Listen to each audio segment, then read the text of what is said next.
প্রিয় ভিউয়ার্স, আজকে হঠাৎ আলু ভর্তা খাওয়ার জন্য ইচ্ছা হলো আমাদের। তো যার জন্য আম্মুকে বললাম যে আম্মু আলু ভর্তাটা করো। দেখতে পাচ্ছেন আম্মু কত বুদ্ধি করে আলুগুলোকে প্রথমে ছিলে কুচি কুচি করে তারপর বসিয়ে দিল। যেহেতু আমি দেরিতে বলেছিলাম তখন অলরেডি দুপুরের খাবার রেডি। তো ওই টাইমে কিন্তু অল্প সময় আলু ভর্তাটা হবে না। তো এই জন্য আম্মু কী করলো, এইভাবে কুচি কুচি করে ছিলে তারপর কিন্তু আলুটা সিদ্ধতে বসিয়ে দিল, যার জন্য খুব দ্রুত অল্প সময়ের ভিতরেই আলুগুলো সিদ্ধ হয়ে গেছে। তো আপনাদের যখন খুব ঝটপট আলু ভর্তা খেতে ইচ্ছা হবে তখন কিন্তু আপনারা এইভাবে ছোট ছোট কুচি করে যখন সিদ্ধ করতে দিবেন দেখবেন যে খুব দ্রুত সিদ্ধ হয়ে গেছে। আর সেই সাথে আলু ভর্তার সাথে কিন্তু একটা স্পেশাল উপকরণ আছে, সেটা হচ্ছে ডাল ভর্তা। তো এই ডাল ভর্তা যেটা আছে সেটা কিন্তু আলু ভর্তা দিয়ে খেতে খুবই দারুণ লাগে।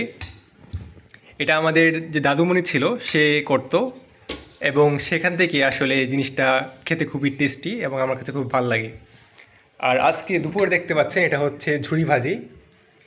এটা আম্মু মাংসের স্পেশাল ঝুরি ভাজি করেছে, এবং গরুর মাংসটা ভালোভাবে জাল দিয়ে তারপর কিছুটা নরম করে ভেঙে ভালোভাবে মশলা দিয়ে জাল দিলেই এভাবে ঝুরি ভাজি রেডি হয়ে যায়। তো আপনারা কিন্তু অবশ্যই এভাবে ট্রাই করে দেখতে পারেন। তো আজকে মূলত এই ছিল আমাদের দুপুরের আয়োজন। অবশ্যই কমেন্ট করে জানাবেন কেমন লাগলো আজকের এই ভর্তার টেকনিকটি। তো ইনশাআল্লাহ দেখা হবে পরবর্তী ব্লগে। সকল ভালো থাকবেন। আল্লাহ হাফিজ।